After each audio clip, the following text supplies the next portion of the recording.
कैसे हैं आप सब लोग? उम्मीद करती हूँ अच्छे होंगे, स्वस्थ होंगे, अपनी पढ़ाई अच्छे से कर रहे होंगे। तो देखिए कि आज का हमारा जो विषय होगा वो होगा हिंदी भाषा और हिंदी भाषा से संबंधित अनुच्छेद, आर्टिकल्स जो हिंदी भाषा से संबंधित है। देखो वैसे तो बहुत सारे अनुच्छेद है, बहुत सारे अनुच्छेद है ना, लेकिन हमें क्या हिंदी, अब वही बात है बेटा, मैं आप लोगों को हिंदी पढ़ाती हूँ तो मैं और अनुच्छेदों से मुझे क्या मतलब है, मुझे मतलब किससे है, हिंदी, अपने हिंदी भाषा से संबंधित जो अनुच्छेद हैं। हम वही काम करते हैं जो हमारे काम आता है। हम इतने मतलब ही होते हैं कि मतलब ही मैं भी हूँ कि मैं तुम्हें अनुच्छेद करवाऊंगी, लेकिन हिंदी भाषा से संबंधित अनुच्छेद करवाऊंगी। ठीक है, तो भाई मैं शुरू कर रही हूँ। सबसे पहला अनुच्छेद अपना जो हिंदी भाषा से संबंधित है, सबसे इम्पोर्टेंट और महत्वपूर्ण अनुच्छेद है। कौन सा? अनुच्छेद 343(1). तो सबसे पहला अनुच्छेद लिखो, अनुच्छेद आर्टिकल 343(1). हाँ भाई, ये सबसे पहला अपना अनुच्छेद है हिंदी भाषा से संबंधित। तो देखो हर अनुच्छेद में कुछ ना कुछ प्रावधान रखे गए हैं। अपना जो ये अनुच्छेद है 343(1), दो भाग है इसके बेटा, एक तो है 343(1) और एक है 343(2). तो 343(1) में क्या क्या प्रावधान रखे गए हैं, कौन कौन सी बातें कही गई हैं? देखो इसमें 3 बातें हैं मुख्य। सबसे पहली बात तो है कि हमारे संघ की जो भाषा होगी, राजभाषा, वो हिंदी होगी। सबसे पहली बात कौन सी कही है कि हमारे संघ की जो राजभाषा होगी वो क्या होगी? हिंदी होगी। आई बात समझ में? हिंदी भाषा को देखो बेटा, एग्जाम्स में क्वेश्चन भी पूछा जाता है कि हिंदी भाषा को राजभाषा का दर्जा कब प्राप्त हुआ था? 14 सितंबर 1949 को प्राप्त हुआ था। ठीक है, और इसी वजह से 14 सितंबर को हम क्या मनाते हैं? राष्ट्रीय हिंदी दिवस के रूप में मनाते हैं 14 सितंबर को। क्यों? क्योंकि इस दिन हमारी हिंदी भाषा को राजभाषा का दर्जा प्राप्त हुआ था। और ये बात अनुच्छेद 343(1) में कही गई है कि हमारे संघ की जो भाषा होगी, राजभाषा होगी, वो क्या होगी? हिंदी। सही बात नहीं? अब दूसरी बात क्या कही है? दूसरी बात कही है कि लिपि जो होगी वो देवनागरी होगी। क्या होगी? राजभाषा हिंदी होगी, ये बात कही है। दूसरी बात क्या है कि जो राजभाषा हिंदी की लिपि क्या होगी? देवनागरी। अच्छा ये बताइए, देवनागरी लिपि किन किन भाषाओं की लिपि है? देखो देवनागरी लिपि हिंदी, संस्कृत, नेपाली और मराठी, सभी भाषाओं की लिपि जो है देवनागरी है। और देवनागरी को क्या है? एक वैज्ञानिक लिपि माना जाता है। पता है नहीं? वैज्ञानिक लिपि माना जाता है। क्यों? क्योंकि हमारी हिंदी में जैसा बोला जाता है वैसा ही लिखा जाता है। और जो अपने जो वर्ण है, वर्णों का जो बंटवारा है, हिंदी भाषा की जो लिपि है ना, वर्णों का जो बंटवारा है, वो सबसे बेस्ट, सबसे अच्छा बंटवारा किया गया है। तो ये तो स्वर है और ये व्यंजन है, बहुत अच्छे तरीके से। ये स्पर्श व्यंजन है, ये अंतस्थ व्यंजन है। ठीक है, पढ़े नहीं सभी? तो मतलब क्या है? देवनागरी लिपि को वैज्ञानिक लिपि माना जाता है। अच्छा, 2 बातें हो गई। एक तो हिंदी राजभाषा होगी, दूसरी लिपि क्या होगी? देवनागरी होगी। एक तीसरी बात भी है भाई इसमें, अंकों का रूप अंतरराष्ट्रीय रूप होगा। अंकों का रूप क्या होगा? अंतरराष्ट्रीय रूप होगा। अंतरराष्ट्रीय रूप कौन सा? देखो सबसे पहले तो अंकों का देवनागरी। अच्छा, देवनागरी अंक कौन से हैं? देवनागरी अंक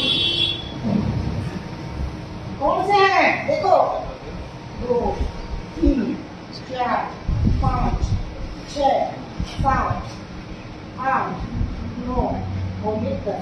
ये देवनागरी अंक है। अपने पढ़े ना? देखो पुरानी किताबों में अभी पेज पन्नों के नीचे लिखा हुआ होता है ये वाले अंक, है ना? 1, 2, 3, 4, 5, 6, 7, 8, 9, 10।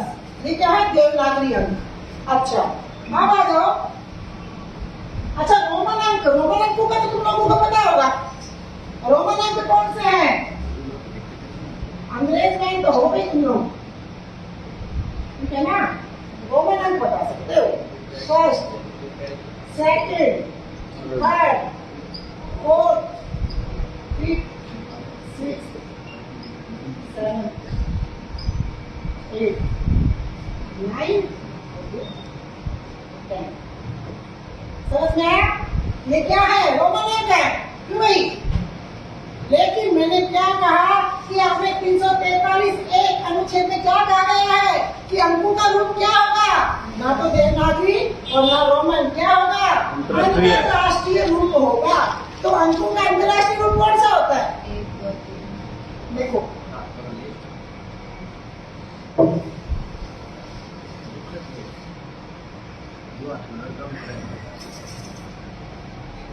अंतरराष्ट्रीय अंक कौन से हैं? अंतरराष्ट्रीय अंक 1 2 3, 1 2 3, 1 2 3 4 5 6 7 8 9। ये अपने क्या है? अंतरराष्ट्रीय अंक। अंकों का क्या है? अंतरराष्ट्रीय रूप है। समझ में आया भाई? तो देखो, अनुच्छेद 343(1) इसमें कितनी 3 बातें कही। कौन सी 3 बातें हैं?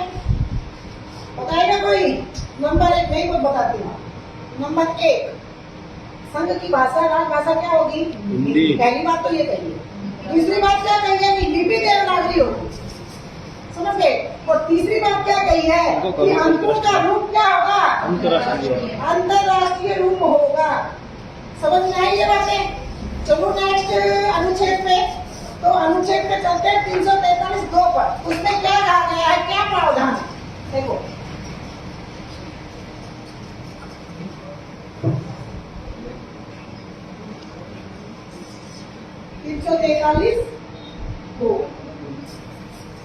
ठीक है, 343(2) इसमें क्या कहा गया है? देखो भाई, अंग्रेजी भाषा, अंग्रेज, ठीक है। तो अंग्रेजों ने जो कुछ किया, ठीक है, हमारे जो भारत सोने की चिड़िया थी उसको लूट ले गए नहीं। और देखो, इस अनुच्छेद में भी उन्होंने हमें पागल बनाया है। कैसे पागल बनाया है? क्या है इस प्रावधान में? 343(2) में कहा गया है कि संविधान बनने से लेकर, संविधान मंजूर होने से लेकर, कब बना था हमारा संविधान? लागू कब हो गया था? 26 जनवरी 1950। तो क्या कहा गया है? संविधान के लागू होने से लेकर 15 वर्षों की अवधि तक, मतलब 1965 तक अंग्रेजी भाषा का प्रयोग होता रहेगा। उसके बाद में नहीं करेंगे, लेकिन वो प्रयोग अब तक होता रहे।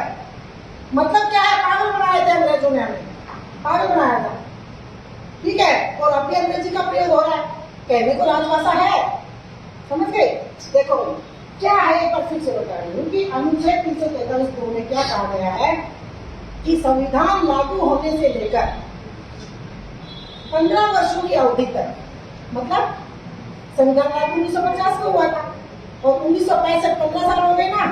तो संविधान लागू होने से लेकर 15 वर्ष की अवधि तक क्या होगा? अंग्रेजी भाषा का प्रयोग होता रहेगा। उसके बाद में हिंदी भाषा का प्रयोग करेंगे। ये बात कही, ठीक है, रहेगा ध्यान भाई। चले नेक्स्ट पे। अब चलते हैं अनुच्छेद 344 पर। 343 में 2 थे ना बात, 343(1) और 343(2), ठीक है। अब चलते हैं 344 पे।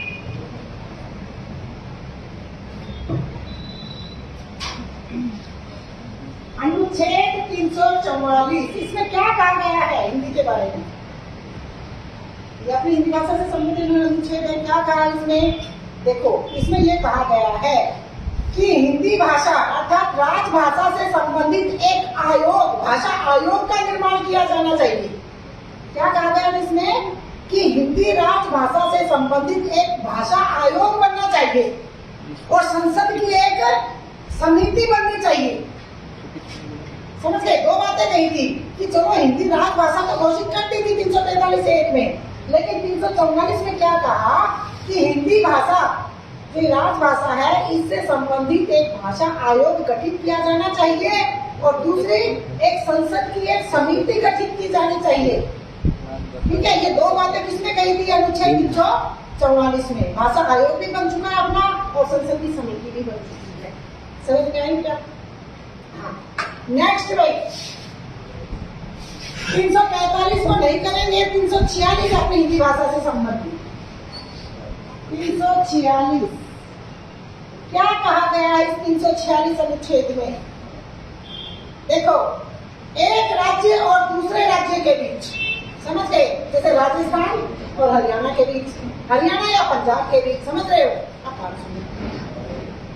एक राज्य से दूसरे राज्य के बीच या एक राज्य का संघ के साथ जो पत्राचार होगा, जो पत्र व्यवहार होगा, पत्राचार जो पत्र व्यवहार होगा, वो किसमें होगा?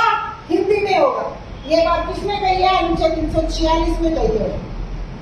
समझ में आएगी जवाब कि एक राज्य दूसरे राज्य के साथ अगर पत्र व्यवहार करता है, पत्राचार करता है, या फिर कोई भी राज्य है और वो संघ के साथ पत्राचार कर रहा है, तो वो कौन सी भाषा में होगा? हिंदी भाषा में होगा। समझ में आई नहीं बात होगा क्यों भाई? हाँ, तो ये अनुच्छेद 346 समझ में आया। चलते हैं 347 पर। देखो भाई 347, हाँ, अगर किसी राज्य की पर्याप्त जनसंख्या, क्या कहा गया है?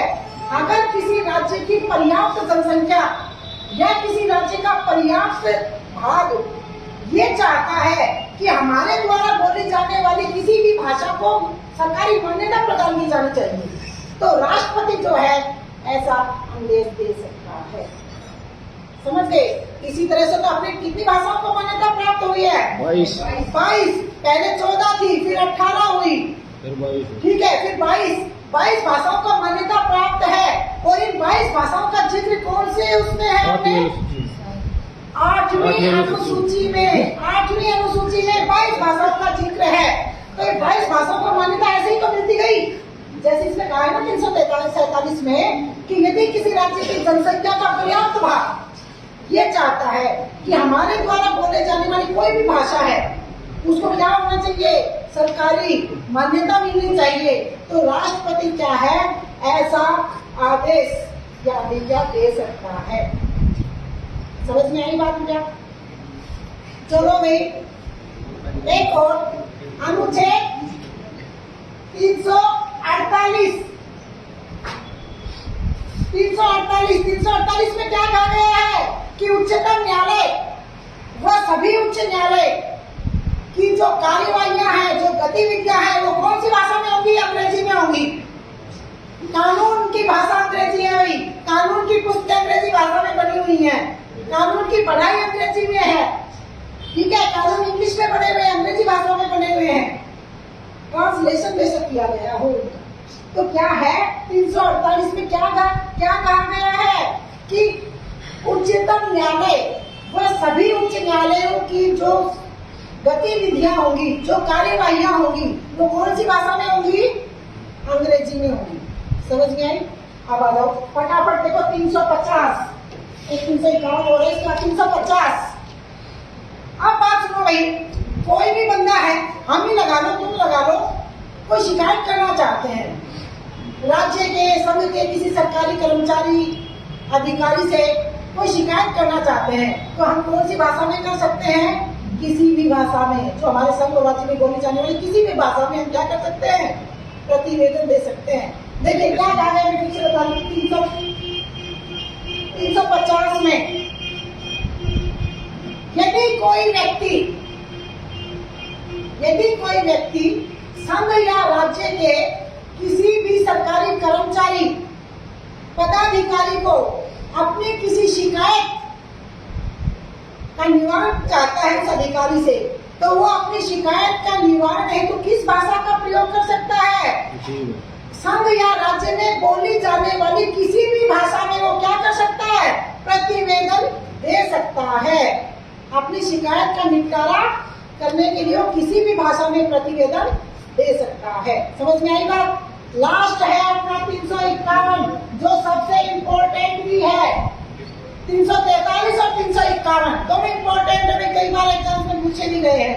351 में हिंदी भाषा से संबंधित क्या प्रावधान रखा गया है कि संघ हिंदी भाषा का प्रचार और प्रसार करे, ये बात कही गई है। पीछे एग्जाम में क्वेश्चन भी पूछा गया था एक बार कि अनुच्छेद 351 में क्या कहा गया है, तो अनुच्छेद 351 में हिंदी भाषा के प्रचार व प्रसार की बात कही गई है कि हिंदी भाषा का क्या करो, विकास करो, समझ गए। तो अनुच्छेद 351 में क्या कहा है कि हिंदी भाषा का जितना हो सके उतना प्रचार व प्रसार। समझ में आई भाई?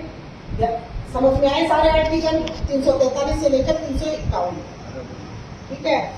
तो देखो आज के लिए इतना ही, मन लगाकर पढ़ो, ध्यान से पढ़ो, ठीक है। और कोरोना से जरूर बच के रहो भाई, ठीक है। हाँ, धन्यवाद।